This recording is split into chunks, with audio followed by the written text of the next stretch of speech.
সকালবেলা একবার ঘুম ভাঙার পর যদি বলো তুমি আর 5 মিনিট পরে উঠবো, তো আর শেষ। আর তুমি 8টা 9টার আগে তো উঠতেই পারবে না। হঠাৎ করে টাইমটা দেখবে এই 9টা বেজে গিয়েছে। তো আজকে আমার সঙ্গে সেই কাজটাও হয়েছে।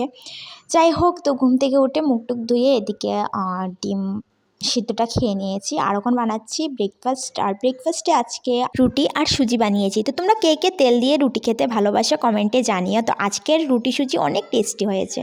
তো সকালে উঠে কাজটা শেষ করে নিয়েছি। আর এখন আমার সবথেকে বোরিং কাজ শুরু হয়ে গিয়েছে। তো দেখাই তোমাদেরকে কি হচ্ছে আমার বোরিং কাজ।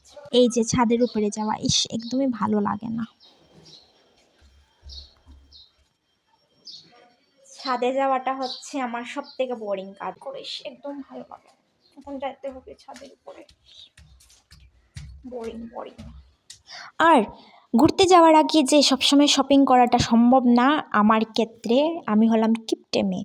যাই হোক, তো এদিকে আমি জুতোগুলো ধুয়ে দিয়েছি। আমরা আর একটা জায়গায় যাওয়ার প্ল্যান আছে, এখন বলবো না, পরে বলবো। তারপরে এসে এখানে গাছ টাছের মধ্যে জল দিয়ে দিলাম। এর মিনি ব্লগটা আমি এখানেই শেষ করলাম। টাটা।